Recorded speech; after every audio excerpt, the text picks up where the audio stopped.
You see these bags? These are not for carrying groceries, these bags. It's been a long 329 days, but this is a war. Think of it like a war. New York Governor Andrew Cuomo urging the federal government to ramp up vaccine production as the nation sees more than 179,000 new coronavirus cases. What the nation's top doc is recommending to get more vaccines into people's arms. I was a victim of President Biden's criminal justice policies. Those policies that ushered in mass incarceration, I was a victim of that. Tackling criminal justice reform, New York City mayoral candidate Isaac Wright Jr. shares his thoughts about the Biden administration's plan for Black America. Wright gives his take on fixing the criminal justice system from within. BNC Prime Weekend starts right now.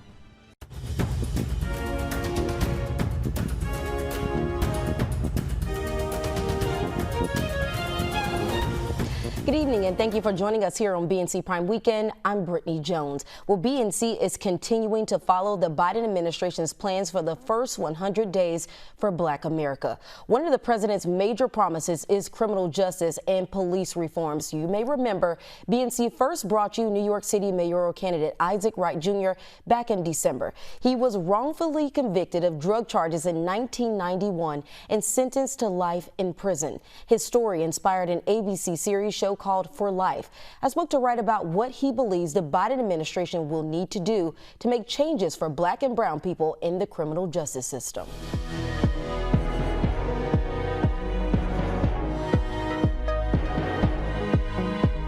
Isaac, it's good to have you back with us here on BNC. It's glad to be back. Thank you for having me.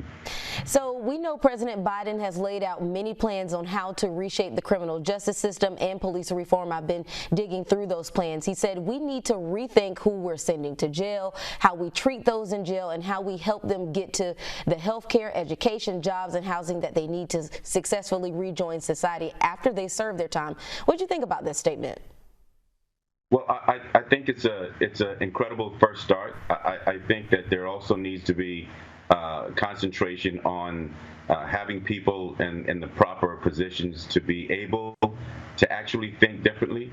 There's a difference between laws that's going to be able to help people who are incarcerated and people who are going through the criminal justice system and the people that is capable of following those laws. So yes, I think it's a great start, but we also need to take a really, really good look at the records of the individuals that are in those positions of power.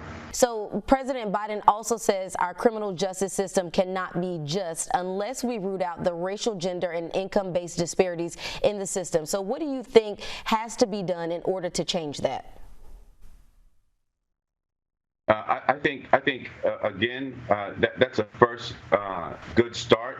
But for me, with personal experience in the system, for me, it always goes back to the people. I think first and foremost, we have to have judges that are able to keep the balance of powers even. Nobody, no matter what your gender, no matter what your financial status is, the resources of the government.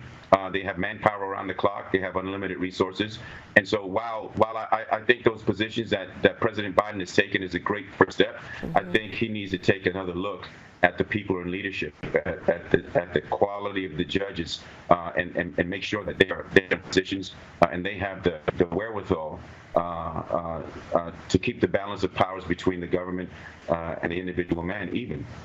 So talking about leadership, some of the things you want to focus on if you become the next mayor of New York are criminal justice and police reform. What kind of help do you think you need from the Biden administration as mayor to see those changes through?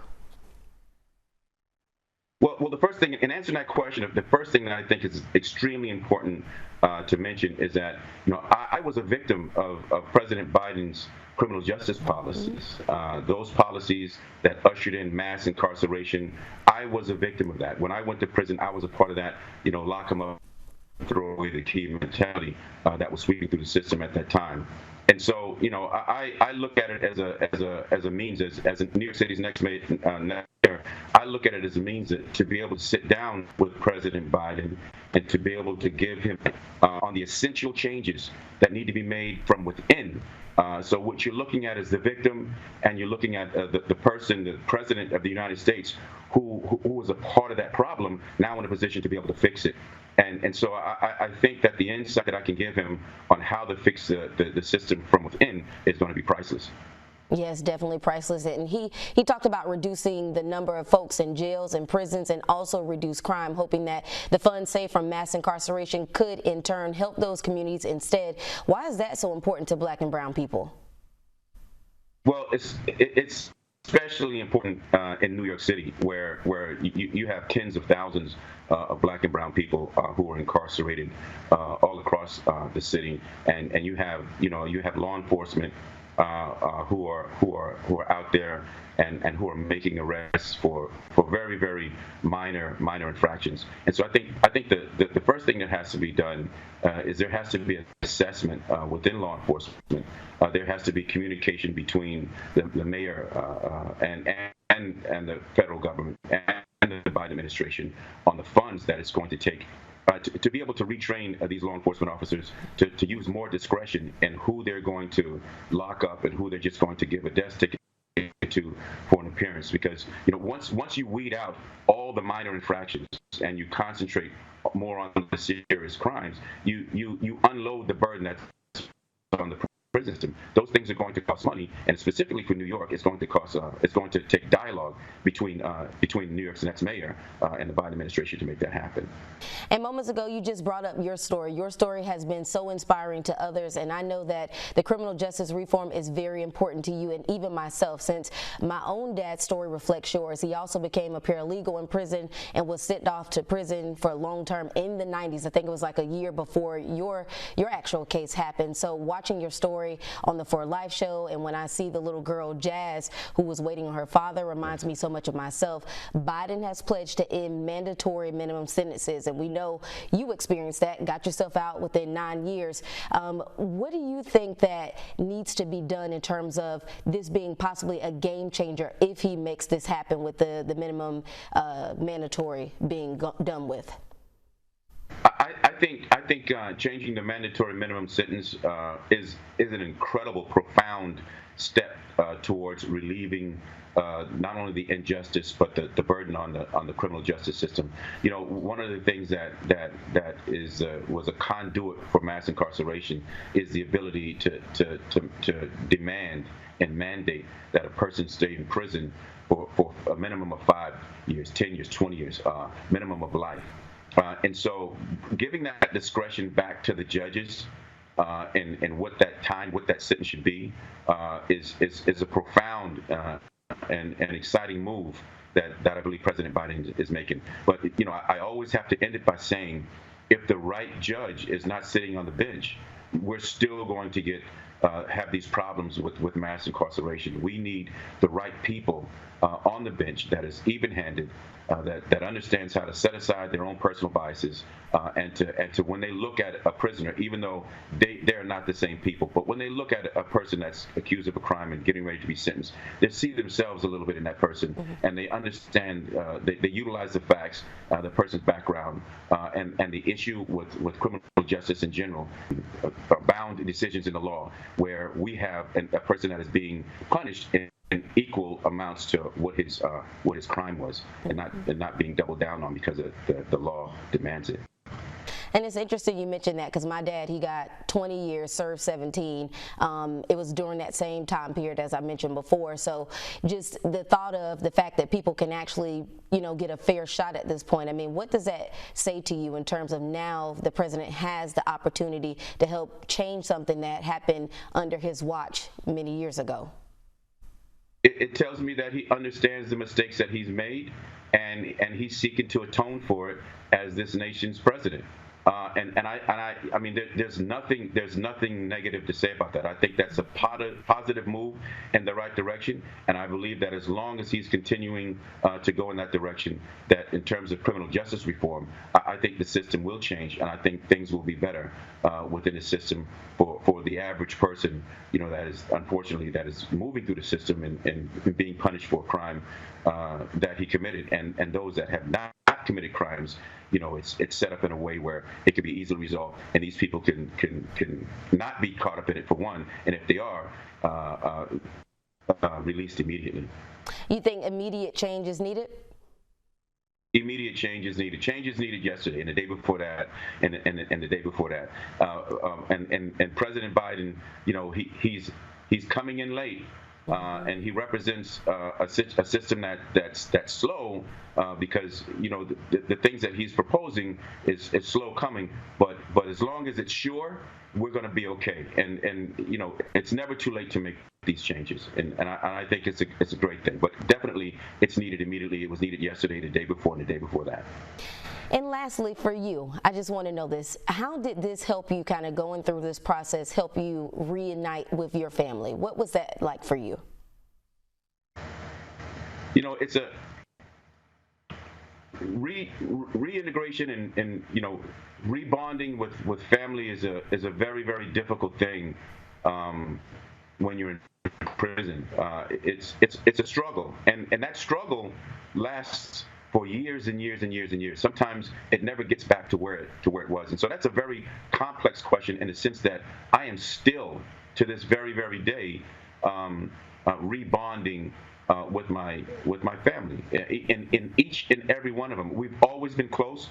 We're still close.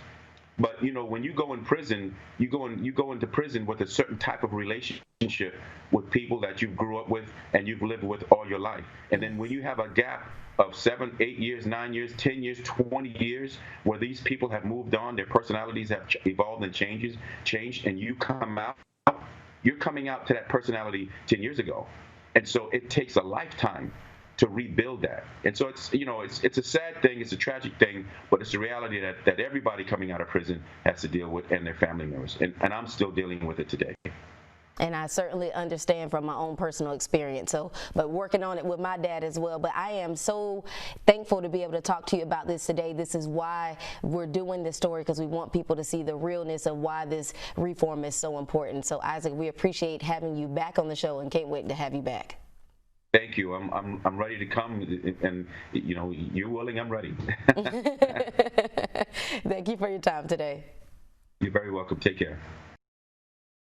And you can count on the Black News Channel each day as we look at Biden's actions on the economy, education, the environment, criminal justice, and voting. Many presidencies since Franklin D. Roosevelt have been measured by their first 100 days, and we will be right here with the first 100 days for Black America.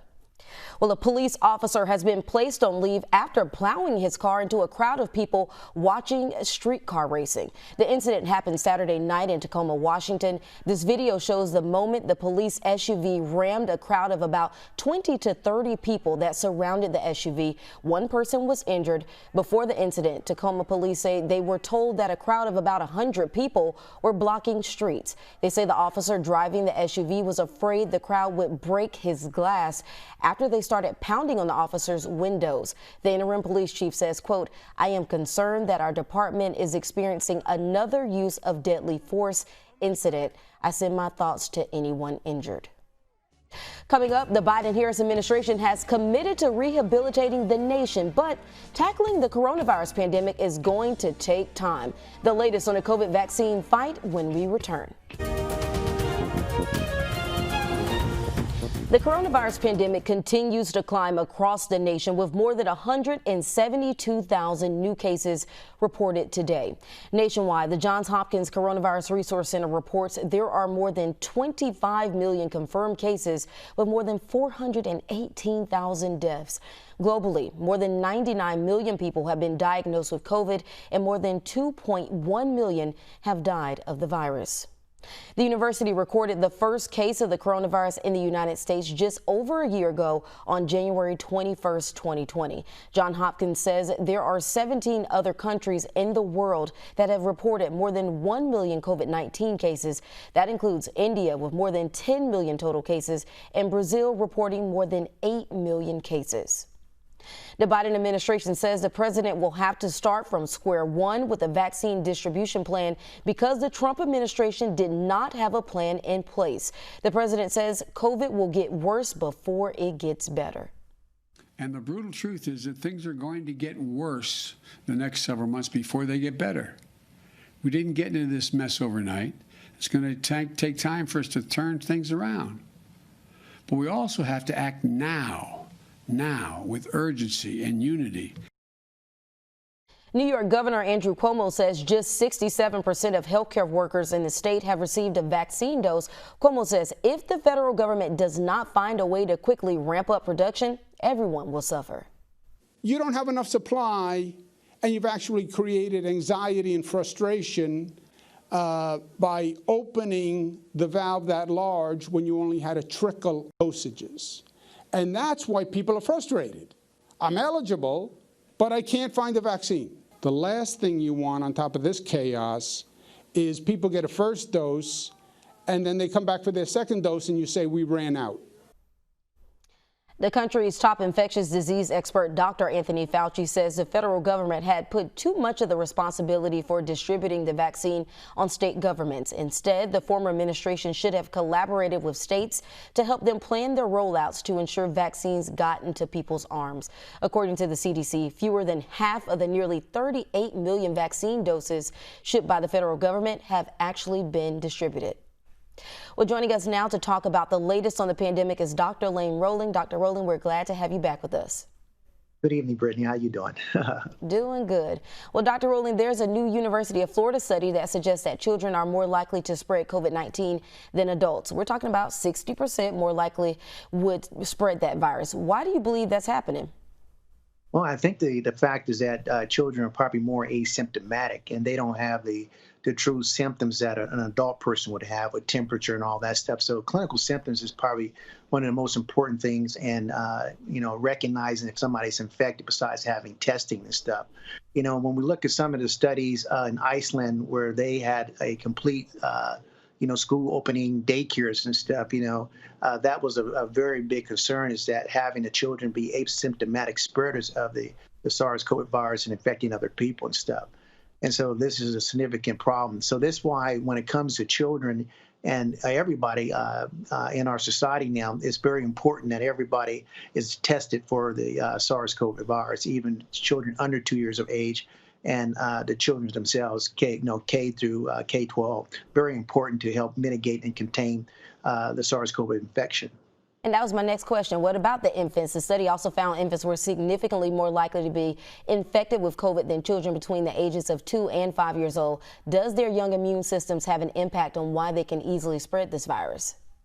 Yes, and in fact, one of the studies states that the reason why children are more likely to not have the full-blown symptoms is that they've been exposed to the normal coronavirus. And the normal coronavirus is what we're all exposed to every year. And that's the second leading cause of the common cold. So children are exposed to the coronavirus, and it's been shown that these children do have some type of antibodies that neutralizes the SARS-CoV virus. And that's one of the biggest things in probably keeping their symptoms down, keeping their clinical symptoms down, and also give them some type of immunity in children because of their previous exposure to the coronavirus that we get every year. And so this is another significant part of the understanding the biochemistry and the pathology of the SARS-CoV virus and the coronavirus family. And, it's just a very interesting thing in understanding the immune system. And one doctor actually says this basically means there's a need to conduct COVID-19 vaccine safety studies in children, especially since Pfizer, they just enrolled about 2,000 kids into their vaccine trial. What's your opinion on that? Well, I mean, it's a little bit too late now because the fact that we're having a significant vaccine problem now, a shortage and stuff. When you look at the initial studies of the Pfizer program, it was really done in people that were over the age of 19 years of age, and they were done in Europe, and they were done on white or Caucasian Germans. and they left out a subset of Black folks, pediatric children, et cetera, now. And that's very important why we're lagging behind. So now they're going to try to do a subset of children on doing the vaccine studies, in which they should have done in the beginning, which would have get ahead of the whole entire situation, because we would have had data to find out if the vaccine had vaccine efficacy, and then also having vaccine effectiveness in the field. And so this is very important for us to get a hold of the pandemic and the endemic infection in the United States. We're going to have everybody's going to have to be immunized, or we're going to have what we call complete herd immunity. And that means that everybody in our society has to have some type of exposure through vaccination or through contracting the SARS virus to get herd immunity, so we can stop this endemic pandemic infection worldwide. And very quickly, before we take a break, what's your recommendations for parents who may be concerned about this? Well, I think that it goes back to the same thing. You have to make sure that you have informed consent. You need to make sure that you understand the significance of getting a vaccine, or any vaccine, of the possible adverse effects. We've seen what's happened over the last several weeks, where Hank Aaron had a vaccination and he died 2 weeks later.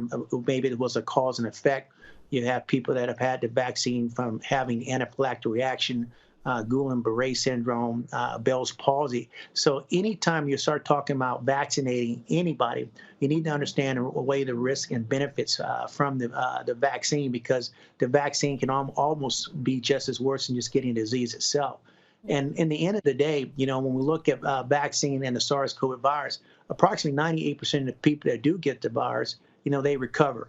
And that's very important. Only the 2% of the people really have significant complications. So, we have to make sure that you understand that if you're going to inject your child, you make sure you need to understand the information, all the science, all the medicine, and the potential complication and benefits to it, and outweigh it. All good advice there. Dr. Rowland, we're going to take a quick break and continue this conversation in about 2 minutes, so stay with us.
Welcome back. Well, Dr. Lynn Rowland, thank you so much for sticking with us. We've been talking about the latest on the pandemic, now to the travel restrictions. So, Dr. Rowland, President Biden announced today the COVID-19 restrictions that Trump just lifted will be reinstated. You think this will help us start to see a decrease in the cases in the U.S.? Oh, absolutely, Brittany. This is probably one of the fundamentals thing on a global impact that we should have did in the beginning. And this is why the virus is spread throughout the entire world, and especially here in the United States. When you look at countries like China, we still had global transportation, air transportation, folks coming from Brazil, South America on planes and Europe and stuff. And these folks were bringing these different SARS-CoV virus. And now it's very important now, since we have all these different mutant strains, a South African strain, we have a Brazil strain, we have a strain from London, we have a strain from Amsterdam. And these folks are coming on air transportation, and that is one of the biggest problems on spreading diseases globally. So having a policy to prevent countries or folks that have the potential to continue to affect our society is very important in mitigating and containing the spread of the infection and stuff. So I absolutely salute Biden on that policy, and that should have been done in the initial part of the infection when it started back last year. And how long do you think those restrictions would need to last? I think in the reality, it's going to be when we start having decreased hospitalization, when we also have, decreased infection rates in different cities. And also, the effects on our society is going to determine, when we're going to be able to, have global transportation again. I think it's very important for each country, from Africa to Brazil, Peru, Europe, England. Once people get control of the virus in their own individual societies and the infection rate goes down, then you can start opening it up. But as long as that we have this, this information, also when we don't have a uniform policy globally, and everybody's working in a different way, China versus Canada, Canada versus United States versus South America versus what they're doing in Africa or the Middle East, then as long as we continue to have these, not a global policy, then we're going to have continue to have great infections worldwide. And once again, like we were talking about earlier about vaccination, that kid in Africa in some small little community, he has to be vaccinated to have an effect. So if one individual or the policy is not uniform, this global pandemic is going to continue to be going on for the next 5 or 10 years. And that's just a fact. Dr. Lane Rowland, always love to have you on Sundays. We appreciate your time. Thank you very much, Brittany. You have a super fantastic evening, and I salute you. Take care. You too. Bye-bye. Bye. Welcome back to BNC Prime Weekend. President Joe Biden is getting settled in, and he got a chance to attend his first Sunday Mass after being sworn into office. Biden and his grandchildren attended Mass for a little over a half hour. A source close to the matter says his weekly attendance to Mass is to be expected as a part of his new schedule. Although whether Biden will attend a permanent church in Washington during his term or not is unclear. The IRS is pushing back the start of the 2020 tax filing season to February 12th. The delay will allow the agency to update its system to reflect all of the late year tax changes, like the second round of economic stimulus payments that were approved by Congress. In recent years, the IRS has struggled with having fewer workers due to budget cuts and outdated computer systems. The commissioner also released a statement ensuring that people will get their tax refund and any remaining stimulus payment on time. While Senator Bernie Sanders has been giving us all of the laughs these past few days, I know I've been cracking up, he is now turning the popular meme of himself bundled up at President Biden's inauguration into charity. Senator Sanders is now selling merchandise like the sweatshirt you see on your screen and T-shirts with a picture of his meme on the front. Here's what the senator says he will do to help. And what we're doing here in Vermont is we're going to be selling around the country sweatshirts and T-shirts, and all of the money that's going to be raised, which I expect will be a couple of $1 million, will be going to programs like Meals on Wheels that feed low-income senior citizens. So it turns out actually to be a good thing and not only a fun thing.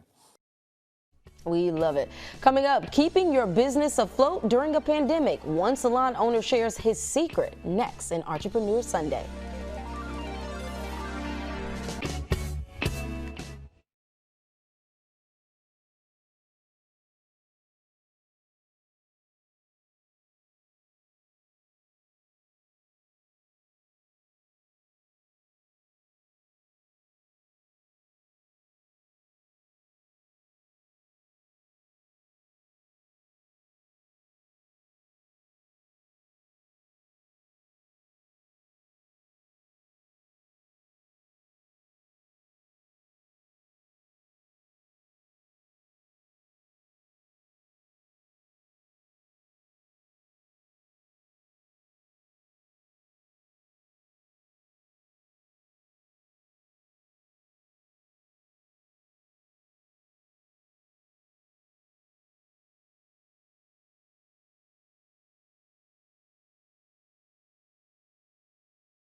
Welcome back for another Entrepreneur Sunday on BNC. Each week, we shine the spotlight on the brightest entrepreneurs across the country. Today's guest is a cut above the rest. Isaiah Wilson is the owner of His and Hers Hair Studio in North Florida. He explains the rewards and challenges of an industry designed to help people look their best.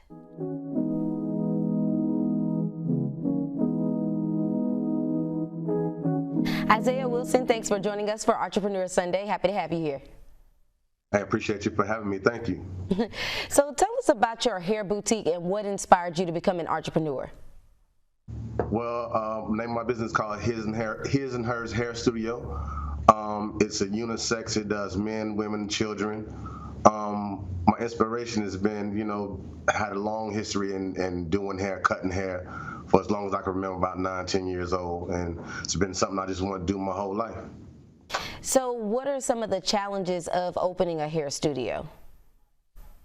For one, you have to build a clientele. You got to make sure you got the right people that need your services.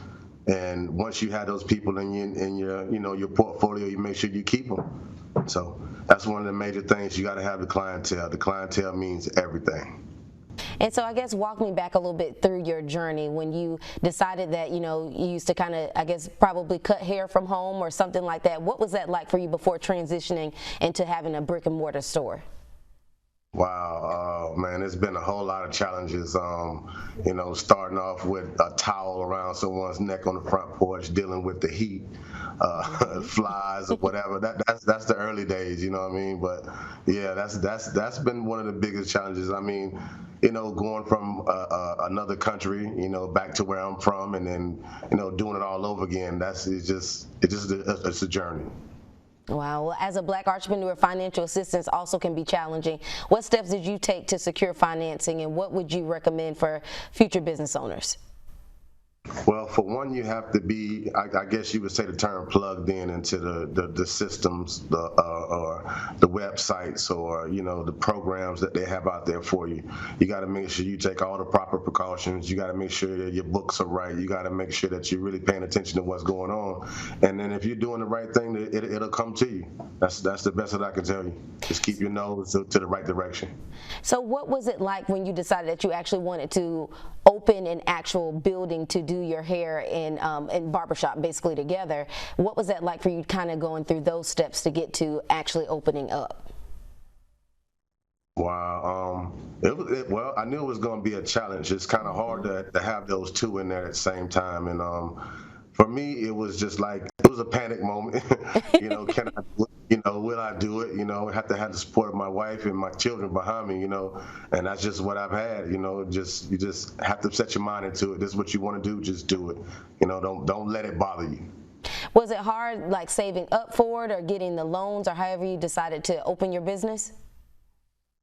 Yes, it was hard. I mean, like you say, you have to be dealing with the right businesses. You have to deal with the proper banks. You have to go through the right paperwork. And once you do those type of things, it does become easy. It's all a dream until you do it. You know what I mean? And once you do it, then you got to keep at it. You can't fold. You got to just grind. That's been my motto, just grind. Yes, we know you have to put all the hard work into it. Well, tell us more about your studio. You also hold training sessions for future barbers. Do you offer one-on-one sessions, or is it just part of cosmetology school?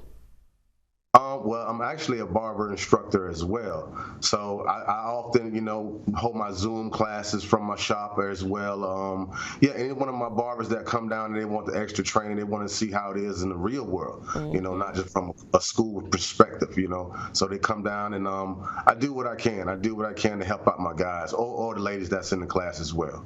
Do you think your story has kind of helped, the way that you started, does it help kind of prepare people who have experienced the same things as you, say, you know what, I can do this?